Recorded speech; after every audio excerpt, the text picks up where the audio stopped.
आज के trading ideas कौन से होंगे वो भी हमारे मेहमानों से जान लेते हैं। किरण, सबसे पहले आप बताएं स्टॉक स्पेसिफिक आइडियाज आज के लिए कौन से होंगे। सो हमारी तरफ से दो आइडियाज रहेंगे। First of all very good morning everyone and merry Christmas to everyone. जिस तरह के मार्केट का सेटअप हम देख रहे हैं, कहीं ना कहीं large cap stocks underperform रहे थे और there are very good chances कि अब यहाँ से नेक्स्ट लेग ऑफ रैली आती है तो जो ये लार्ज कैप शेयर्स है वहां पे एक रैली आनी चाहिए।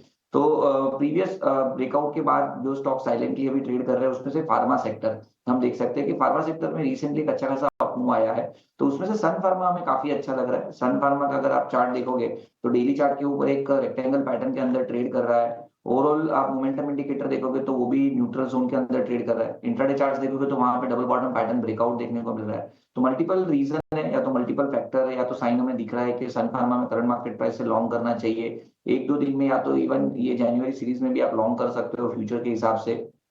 ओवरऑल शॉर्ट टर्म में हम 1840 तक के टारगेट देख रहे हैं और जो स्टॉप लॉस हमें रखना है वो 1794 का स्टॉप लॉस मेंटेन करना है। तो सन फार्मा काफी अच्छा लग रहा है करंट मार्केट प्राइस से।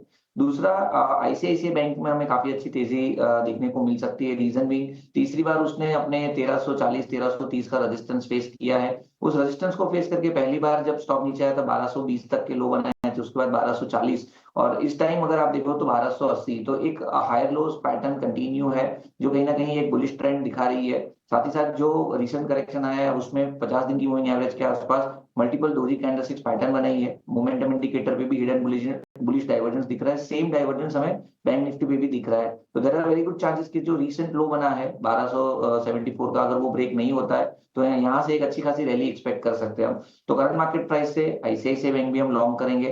शॉर्ट टर्म में 1320 तक के टारगेट हम एक्सपेक्ट कर रहे हैं and 1284 as a stop loss हमें मेंटेन करना है आईसीआईसीआई बैंक के ऊपर। तो दोनों लार्ज कैप स्टॉक्स है, एक प्रीवियस ब्रेकआउट को रिस्टेट कर रहा है और दूसरा अपनी कंटिन्यू बुलिश पैटर्न के अंदर है। तो आईसीआईसीआई बैंक एंड सन फार्मा दोनों लॉन्ग करेंगे। करने की सलाह, आईसीआईसीआई बैंक 1320 तक के लक्ष्य दिखाई दे सकते हैं और सन फार्मा इस स्टॉक पर भी फार्मा सेक्टर से खरीदारी की राय, जहां पर 1840 का लक्ष्य किरण ने दिया है। रचना जी, बहुत बहुत शुक्रिया जुड़ने के लिए। आप भी बता दीजिए आपके स्टॉक स्पेसिफिक आइडियाज कौन से होंगे आज। गुड मॉर्निंग और क्रिसमस ग्रीटिंग्स टू एवरीबॉडी। और जहां तक मेरे स्टॉक आइडियाज की आज के लिए बात है तो उसमें एक आइडिया रहेगा टीसीएस। टीसीएस में कल इंपॉर्टेंट सपोर्ट पे प्राइस गया था। पिछले 3-4 दिन की स्ट्रॉन्ग गिरावट के बाद 200 पीरियड एवरेज को प्राइस ने कल टच किया है और वहां से हल्का सा एक सपोर्ट इमर्ज होने की कोशिश हुई है। अगर आज एफआईआईज सही में ही बिकवाली में थोड़ा लगाम रहेगा और उनकी एब्सेंस रहेगी तो शायद बुल्स को they could be having a field day and यहाँ पे एक ये इम्पोर्टेंट काउंटर बन सकता है जहाँ पे अच्छी गिरावट के बाद अच्छे सपोर्ट से और एक अच्छे सेक्टर में अपमूव की उम्मीद बन सकती है। तो कल के लो के साथ फ्यूचर्स में 4120 के एसएल के साथ यहाँ पे अगर लॉन्ग करा जाए तो अपसाइड में 4200 एंड 4250 के टारगेट्स टीसीएस के फ्यूचर्स पे बना सकते हैं। और इसी के साथ जो दूसरा मैं काउंटर देना चाहूंगी that would be HDFC bank. HDFC bank में कल ऑलरेडी स्ट्रेंथ का थोड़ा एग्जीबिशन हुआ था और अगर यहाँ पे भी मार्केट आज अगर थोड़ा सा संभला, कम से कम गिरावट रुकी तो यहाँ पे और फर्दर स्ट्रेंथ दिख सकती है। 1800 पे है ये काउंटर, अगर 1780 फ्यूचर्स पे होल्ड कर जाएगा तो यहाँ पे भी 1820 और 1835 के नंबर्स फ्यूचर्स पे हमें शायद देखने को मिल सकते हैं। अलग अलग स्टॉक्स में बाय सेल सेल बाय आपको दोनों तरह के ट्रेड मिल रहे हैं अभी मार्केट के अंदर। और ये जैसे आप टीसीएस देखें, कल हालांकि इसने दिन भर की अपनी स्ट्रेंथ खो दी थी लेकिन वापस से एक ट्रेड लिया जा सकता है। कल बड़ी वजह ये भी थी कि बैंकिंग काउंटर्स चल रहे तो आईटी का मोमेंटम मार्केट्स में गुम हो गया। वो चेक एंड बैलेंस का एक तरीका होता है जो कि इंडेक्स मैनेजमेंट के कई बार काम आता है। तो बैंक्स और आईटी रेयर कॉम्बिनेशन के साथ चलते हैं, लेकिन जिस दिन चलते हैं तो उस दिन मार्केट अपने सपोर्ट को छोड़ के रेजिस्टेंस को ब्रेक करने की अटेम्प्ट लेता है। कल फेलियर होने की बड़ी वजह यानी कि 23,800 के ऊपर ना क्लोज होने की वजह ये आईटी स्टॉक्स भी थे, जिसमें से टीसीएस ने अपनी सारी स्ट्रेंथ को खो दिया था। बट एनी हाउ आज फिर से आपको बाय मिल गया। विशाली पारिक की कॉल्स अभी बाकी हैं। विशाली मैम, आपके ट्रेड कौन से हैं? मैं चूज करूंगी रियलिटी सेक्टर में से लोटा मैक्रोटेक डेवलपर्स। वो भी कल एक हमने देखा ड्यूरिंग द डे थोड़ी स्ट्रेंथ दिख रही थी और एक अपवर्ड मूव की भी पॉसिबिलिटी है। सो 1425 के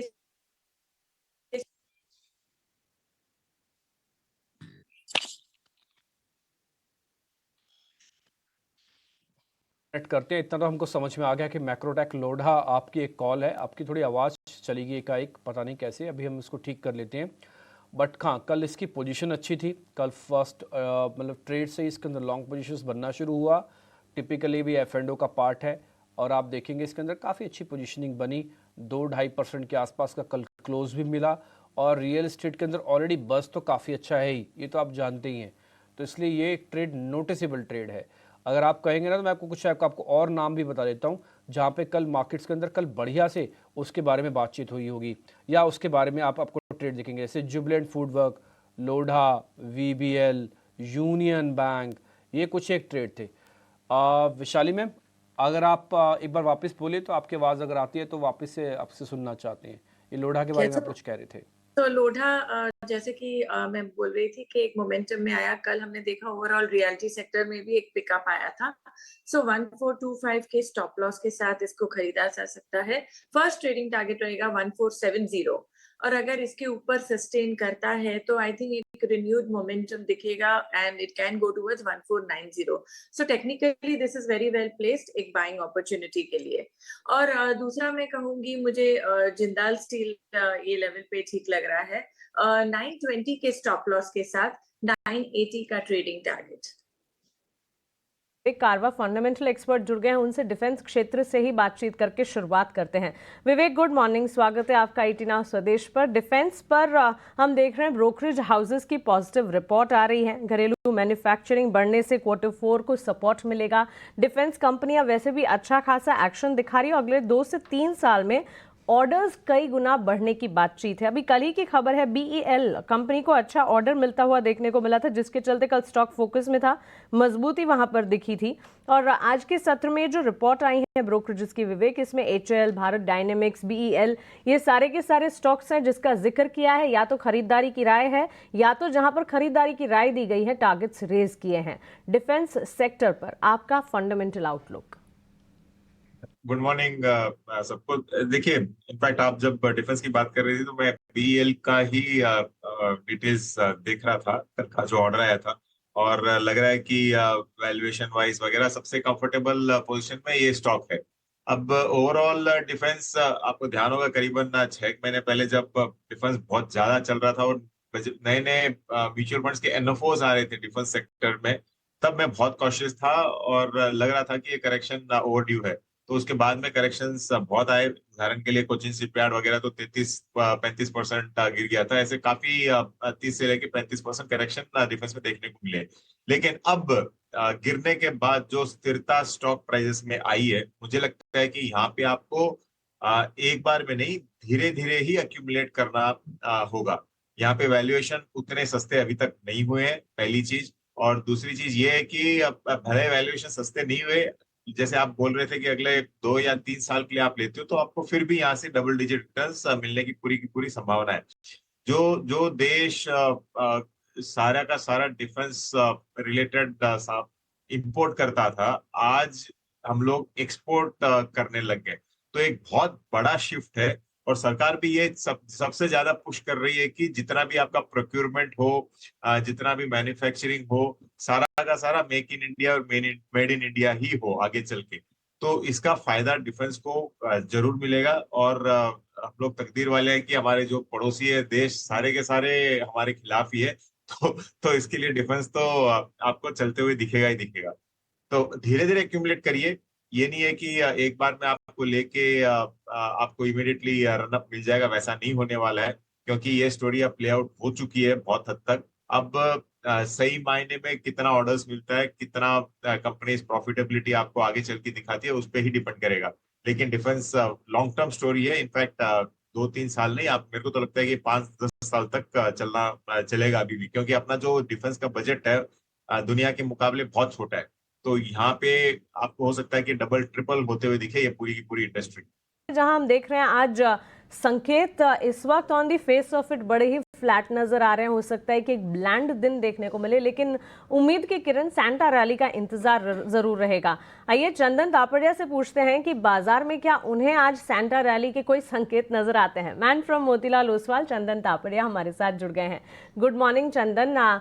विदेशी बाजार से संकेत इस वक्त मिले जुले हैं। अब कल से हम देखेंगे कि ऑलमोस्ट संकेत आना विदेशी बाजार से बंद हो जाएंगे। आज का एक सत्र, कल की छुट्टी है। कैसे देख रहे हैं मार्केट को आज और आपके ट्रेड्स क्या होंगे बाजार खुलने से पहले? Good morning, seasons greeting Mansi ji. देखिए, बाजार में पिछले 5-6 दिनों में प्रॉफिट बुकिंग देखने को मिली थी, बट लास्ट ट्रेडिंग सेशन को थोड़ी सी रिकवरी हुई और आई थिंक आज मार्केट होल्ड कर जाता है तो शॉर्ट कवरिंग ट्रिगर बनती है। हम पिछले 10 सालों की सीजनलिटी देखें तो 10 सालों में हमने 8 बार नोटिस किया है कि लास्ट के वीक में इंडेक्स में रिकवरी होता है। और अच्छी बात यह है कि हम ऊपर के लेवल से ऑलरेडी करेक्ट हो चुके हैं। निफ्टी की मैं बात करूं तो 24,800 से लेके यहाँ पे 23,535 तक का डिक्लाइन देखा और उस डिक्लाइन के बाद अब कहीं ना कहीं वापस थोड़े से सपोर्ट बेस बाइंग आ रही है। हालांकि ग्लोबल मार्केट थोड़े से प्रॉफिट बुकिंग हुई थी, डॉलर इंडेक्स में अपटिक देखने को मिला, 10 ईयर्स यूएस जो बॉन्ड डील है वहां पे भी सर्ज देखने को मिला, एफआईज का आउटफ्लो था, ये सब रीजन थे। बट अब अगले कुछ दिनों के लिए एफआईज थोड़े से हॉलीडे मूड में रहेंगे, तो हो सकता है कि डोमेस्टिक क्यूज और डोमेस्टिक फ्लो यहाँ पे वर्क करे। तो मेरा ऐसा मानना है कि उसके चलते इंडेक्स में थोड़ी रिकवरी हो सकती है। कहीं ना कहीं हमें ध्यान रखना है कि 23,600 इमीडिएट सपोर्ट है और 23,600 के सपोर्ट से इंडेक्स 23,850 और 24,050 तक का बाउंस दिखा सकता है। बैंक निफ्टी की बात करें तो बैंक निफ्टी का आज मंथली एक्सपायरी है और मंथली बेसिस पे देखें तो इंडेक्स स्लाइटली डाउन है और पिछले 4-5 महीने से बार बार 50,000 के आसपास का सपोर्ट इस इंडेक्स में देखने को मिल रहा है। पिछले 6-7 दिनों में बात करें तो 3,000 पॉइंट का डिक्लाइन देखने को मिला है, 53,700 से लेके कहीं ना कहीं 50,600। और आज यदि पॉजिटिव ओपनिंग होती है तो पिछले 6-7 दिन का lower top lower bottom negate हो सकता है, क्योंकि कल के दिन भी यहाँ पे एक इनसाइड बार देखने को मिला और यूजुअली इनसाइड बार डिक्लाइन के बाद थोड़ा सा एक स्टेबिलिटी का साइन देता है। तो इन सब तथ्यों को ध्यान में रखते हुए मेरा मानना है कि 51,000 एक इमीडिएट सपोर्ट का काम करेगा एक बार के लिए, 51,600 से लेके 51,750 के बाउंस के लिए। और फटाफट स्टॉक्स की हम बात करें मार्केट खुले उससे पहले, ओबराय रियल्टी पे खरीदारी की सलाह है, 2230 का सपोर्ट है, 2340 तक के टारगेट बनेंगे। रियल एस्टेट काउंटर पे हमारा पॉजिटिव व्यू है। उसके अलावा सेंटा रैली के लिए जुबिलेंट फूड को नहीं भूला जा सकता है, जुबिलेंट फूड खरीदारी की सलाह है, 675 का स्टॉप लॉस है और कहीं ना कहीं फेस्टिव मोड इस काउंटर को 720-725 के लेवल दिखाता हुआ नजर आएगा to cheer the Santa rally and to cheer the season's greeting.